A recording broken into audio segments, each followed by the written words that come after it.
I was once, for example, in the late '80s, I was working on a campaign of a woman who was running for assemblyman position in New York. This is when I was a Democrat, and her opponent was a guy who was backed by the mob. Uh, she lost to the mob back guy, and then the mob guy lost to a Republican mob guy, and the mob guy, the mob guy who won was a real piece of shit. And when I was outside the polling place, saying vote for this gal, he didn't like the fact that I had said he was a crook and whatnot, and so a few days later I'm picked up off the streets by this guy's goons, and they take me to this place. There was a serial killer named David Berkowitz, the 44 caliber killer back in the 70s, and there was a famous spot that still had the outline of this girl Stacy Moskowitz that he shot, and this was a decade later, and I was taken to this office where I was threatened that if I ever did anything to embarrass this guy in public again, I would suffer the consequences. And he had a guy who was a doctor there who was had been an abortionist when abortion was illegal before it became legal and now is illegal again. And well, I mean, I could just go on with a lot of these stories. Yeah, so that made me think of, okay, so one of the things I loved in Tumbleweeds, you have the politician character named John Doe. That's what I'm talking about. Yeah, and it's just because in the grand scheme of things, they're nobodies. Yeah. And I thought that just something as simple as that I thought was so good. Yeah. But because, like I said, I worked for some politicians, and it is what it is. And the thing is, the real John Doe, I actually did a play where he was fucking this underage girl and got her pregnant and forced her to get an abortion, even though he was pro-life. And this is a guy who was 35, 40 years older than this girl at the time. So he was a hemophile then, and he's a piece of shit. Now, once he fucking dies, he's close to 100, I think. But once this fucking piece of shit dies, I always was like, well, I'm gonna talk about who he was maybe on my YouTube channel when he dies. But then I'm thinking, well, at this point, does it really matter? Because I mean, yes, historically, if someone asked me, who was John Doe in real life, and he's dead, I'll say it. But do I really want to go out of my way to upset his children who would say, my dad was never involved with the mafia? I know he was, because he picked me up with good guys running for a local political position don't have the money to have goons unless they're in someone's pocket. And that's like sort of that's something like with my screenplays. There's tons of real people these characters are based on, like throughout like our county's history, and I'm making up names and taking two people and making them one, or just doing things that are more convenient for storytelling. And especially now that I'm like trying to slim it down, because it is, when I wrote it, I knew it was too long. Because it was like 145. I've read most of the great screenplays I've read are not even close to that long. I knew it was too long, so I'm slimming it down in areas, and I wouldn't want to. It's a series. I wouldn't want to use the real names. Like, I feel like that's. Well, let me give you my experience. And this is both in terms of the companies you work for. People who are rich and corporations, they own the legal system. You can tell the truth, but unless you can defend the truth and have the money to defend the truth, you might as well not be. Because I'll give you an example. No. There was a guy who years ago stalked me for a number of years. He'd come to my poetry group, and he said a lot of bad things about me in public spaces. And so when a story was done about me in a local newspaper in Minnesota years ago, people asked me, because this guy replied to the stories, and they asked me, why is this guy being such an asshole? And on my website, I replied to him and told him what he had done about harassing women and whatnot. And this person, they basically, threatened to sue me if I didn't take it down. And so I learned a valuable lesson that you can be right, you can be telling the truth, but, and this person even said to me when I took it, I said, why are you doing this? And the guy said to me, I said, I'm telling the truth. He said, it does not matter. He said, I will bleed you dry, meaning that he would file, Yeah. bullshit lawsuit after lawsuit, even if I had the money to burn and lose. And then I learned later on, working for various companies, I lost a job about 10 years ago with a company I'd worked for almost 10 years. And it's because they were breaking, it was in the grocery industry, they were breaking local county health laws. And the company wanted, supposedly said, if you see anyone doing anything bad, you need to report it. So I went to my grocery manager, which following the protocol, he reported it on up.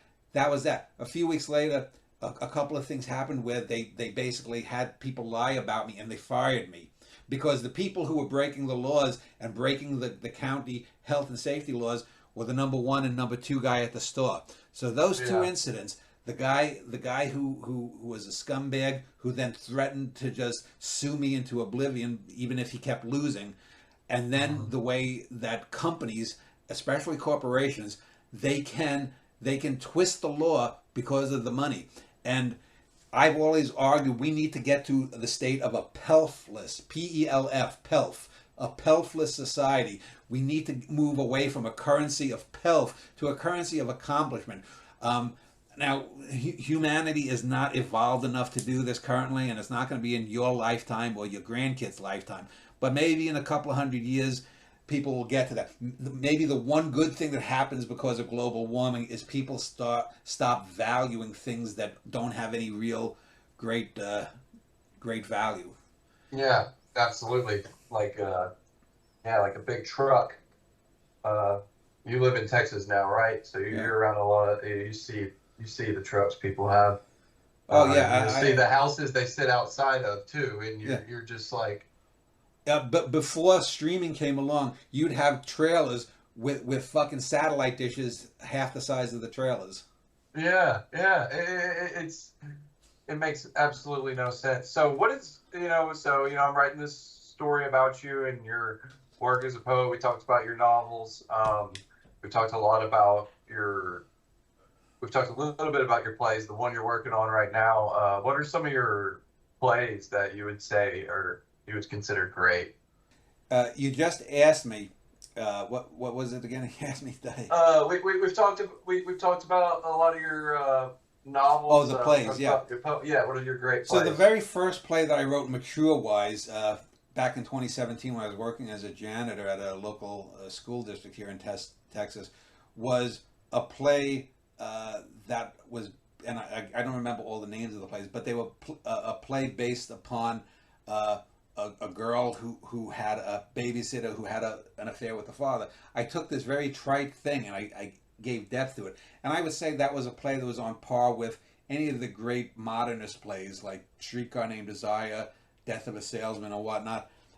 Both of those are flawed but great works themselves. And then I have a character called Danny Wagner, who's my doppelganger in a good deal of these plays.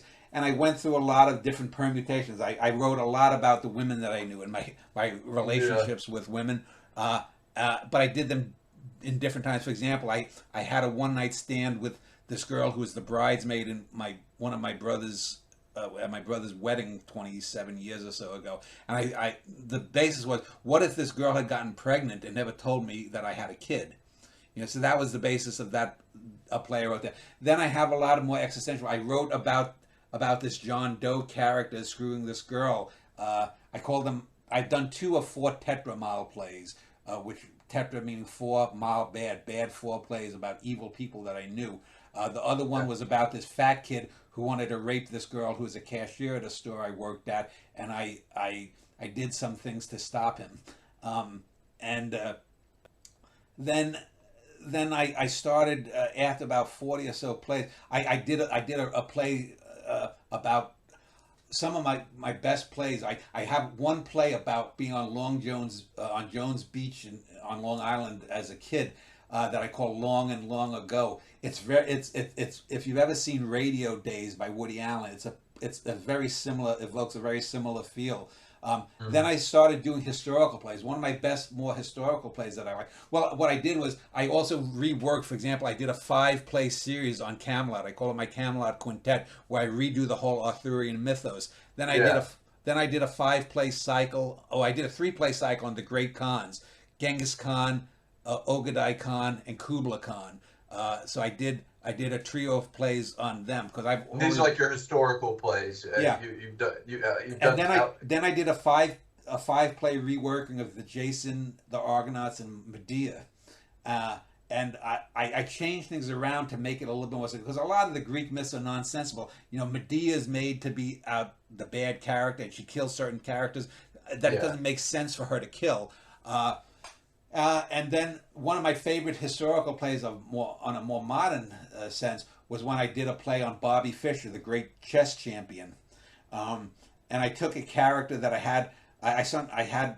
There was this terrific actress, young actress named Chloe Lanier on General Hospital, a soap opera I watched for many years, and I've employed her doppelganger character to assume parts. And in this play, the Chloe character is playing this presumed love interest of this crazy chess champion, and so that was an interesting thing to do. And then I started doing. I don't even remember all the plays, but I mean, I've done a lot of them, and like I said, the next one, once I finish this book, I'll do a Catherine the Great. What's the book you're writing right now? The book I'm writing right now is called The System, and it's a rework of a book, and it's not a rework, but it's about a guy who gets abducted with a number of other people by aliens. He gains power, and he decides to set about to change the world. But it's not going to be the typical dystopian thing. What's going to actually happen is that the world... So were you going to say it's a reworking of Slaughterhouse-Five? No, my book Levels. In Levels, I did this. Okay. So I've had 3... That's a love story, correct? What? Levels is like is like a romance love story. I haven't read that one. Well, no, it's about a guy who's pulled away, and his wife... It ends with... We don't know whether his wife is actually dead or missing or whatnot. Okay. It's hard to bring these things down because they have a lot of ideas. Artwork that can be reduced to just a sentence is generally good art. For sure. But it's something I got to try to do in the limited space I'm given. Here's what you do. That's one of the reasons I want to, be able to write films or whatever. If you can, under your byline or something, say that anyone wanting to get any of Dan's work can email him at cosmoetica@gmail.com. That's how I got his work. If you say that, because I'm under no illusions that in my lifetime I'm going to make any money off this stuff. But if if someone like you or someone who writes in, 10 years from now, that person gets involved in publishing or whatnot. They might, there's this Schneider guy that I read in that story by that Destin Davis or whatnot. So is that the best way anybody who's interested in your work should get a hold of it? Is just emailing you? Yeah, because for example, I couldn't reproduce. You can't reproduce. It's very difficult to reproduce a Norwegian in the family on textually, because if you ever do one, you should send me one. I want at least one of your books. I want to have either Tumbleweeds or the Vincetti Brothers for sure. I'd love to own one of those. That'd be sweet if it ever gets published. Well, hopefully, if this Bruce Ario documentary takes off, and if you can mention the Bruce Ario documentary, just for a line, because Alex and Joe. Talk a little bit more about Bruce again. What? Tell me, you said some things about Bruce, but I forgot to write it down. So just... Bruce Ario was a poet who was born in 1955, died in 2022. He was he suffered from addictions, mental illness. He suffered from a traumatic brain injury. He went insane. He was arrested for public nudity. And then basically he spent the last 40 years of his life as a born-again Christian, a very liberal political born-again Christian who went to serve his church. And had he not had the traumatic brain injury, I don't think he would have ended up a great poet. Because if he had lived a normal life, gotten married, had a kid, But he was so mentally ill for most of his life that he couldn't really find partners long term. So how could that lead to you getting published or like this documentary? How could that Well, help in that because way? Alex has this Automatic website, so he's at automatic. He's making the film. Again, it's going to be a documentary that's going to focus on the art, so it's not going to be something big that we're going to make. He's going to make money on, Yeah. but the good thing is, hopefully, that will cause some kind. Maybe he can get it in a few minor Festivals. festivals and win an award or something, and then he does another one, and that helps them because he's gonna publish the book through using through Okay. Amazon. So he's gonna publish the selected poems, then his Bruce's novel City Boy, and then his final poems. And I'm there are probably a lot of lost poems. Bruce was not good. I mean, about stuff. Down here I have Bruce's computer that was sent to me. I'm his literary executor, and Hmm. hopefully Bruce, because of his mental illness, will get a foot in the door that would be harder for someone like me to do. Hmm. So, what do you do? What's your full-time job right now? I work at a supermarket. I'm off this week, but I work at a supermarket. Yeah. I think that's interesting to say though, because someone who works in a supermarket has produced so much work versus, people who do art for a full-time job their entire lives and write maybe 5, 10 novels. And that's one of the I before I talked with you, I was sending around to poetry professors about Bruce's novel, Yeah. introductory email, and I sent around to 55 different poetry professors at different colleges, and I'll end up probably sending to 500 to 1,000. And you know what? At least when I started with this call with you, 5 of them came back. I'm on a sabbatical to research a book. I mean, these people don't do fucking shit. It's such a sign cure. And the thing is, it would be one thing if they were producing a Tree Yeah. Grows in Brooklyn or a Moby Dick. Then you could actually argue it, but they don't have it because they're being an artist is a pat on the back for themselves. Being an artist for me is trying to help you or any other reader or experience of my art or other great art that I can talk about become a better person, become a better artist, because art has that. You can know a little bit about what the world was like 4,000 years ago, if there was a real Homer or not, by reading Homer. You can know what the fall of the Roman Empire was if you read the Gibbon book. It may not be totally accurate, but you're going to understand that. Art brings things together through time. Art is communication at its highest level. Think about this. Here's another point you might want to write down. Eyes and ears, hearing and sight have been around, as far as we know, for 600 to 700 million years. They evolved. Language, written language, has been around for somewhere between 6 to 10,000 years at the most. Now do that math. 600 million 6 to 10,000. Yeah. Do that math. 600 million Yeah. years divided by 6,000 years. You're talking about 10 to 100,000 times longer. So music, the visual arts, painting, photography, film, Yeah. mostly, it's easier to understand them. But what are you dealing with when you're dealing with just writing? It's squiggles on a medium. Mm-hmm. And unless you know that language, unless you know that alphabet that you're using, I can't read Cyrillic. I can't read Russian in Russian. I can't read Chinese and the variant, the 7 or 8 major Chinese languages. I can't read Vietnamese. Mm-hmm. So these little things can unlock a door. If you read the first page of A Tree Grows in Brooklyn, there's a description of the smell of bread, and it's one of the most vivid descriptions of that you have in all of literature. And it's just this woman, Betty Smith, writing about her childhood and this character who's based on her. Mm-hmm. But it puts you back in there. And because smell is is often considered the scent that is the most memory based. Smell brings that more than the other senses. Right. She does the exact opposite. She writes about smell, and yet gets you like that. And that's one of the things that is so missing. People don't try that in the arts. All they want to do is, there was a famous Norman Mailer book called Advertisements for Myself. Nothing about Cosmoetica is just about me, Dan Schneider. It's not about my wife, Jessica. It's about trying to promote others to become better people, better readers by engaging in things that they wouldn't normally engage in. Yeah, honestly, I think that's a great thing to end it on.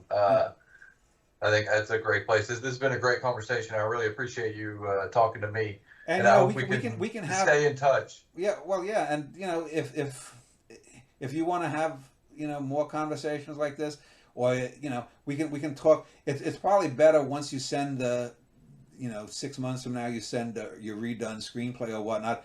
It's better because things pop up in my mind. I was talking about the snow falling in James Joyce's The Dead, but I have what I call a convective memory. The unimportant stuff falls to the bottom, but then when I need it, I can pull it up. But I can't consciously pull it up. Something has to trigger that, and that's very good for art. It's bad for my day-to-day memory, but in art it's good because I'll be writing about something, and then all of a sudden, boom! Oh, wait a minute! There was that scene in Don Quixote when this happened, blah blah, and I'll say, oh. I can do that, but instead of Sancho Panza saying this, I'll have my character say that, which will, instead of twisting it the tail that way, it'll twist it that way. And this is why I say too, is stealing is very good in the art, not plagiarism, not plagiarism, which is the word for word taking or something, but you steal good ideas.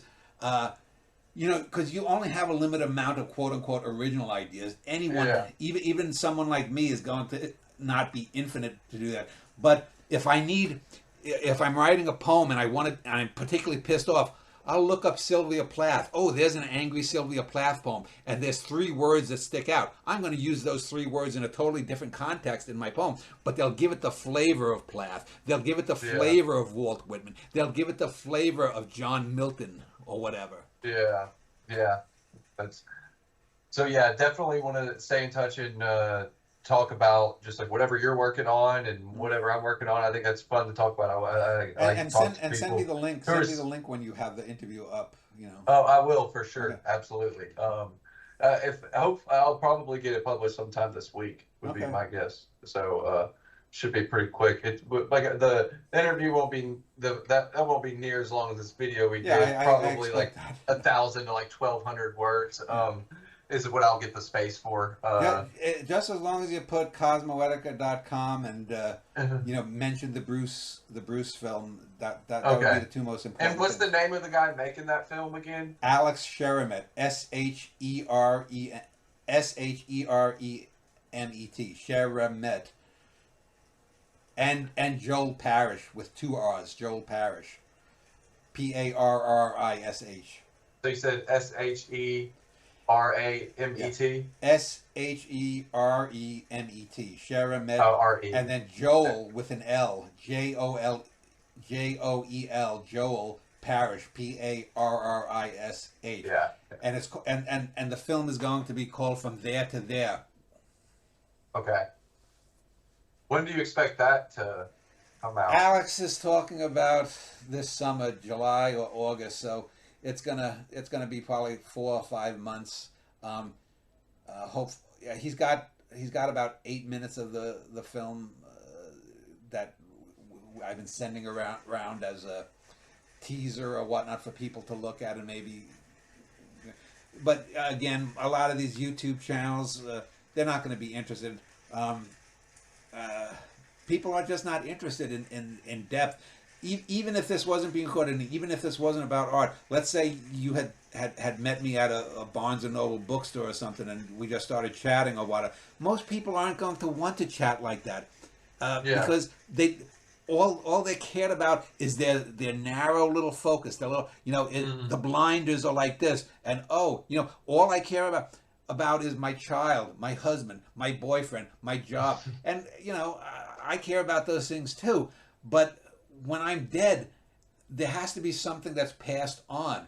There is a value to passing things on at work, whether it's making a bale or properly using a forklift.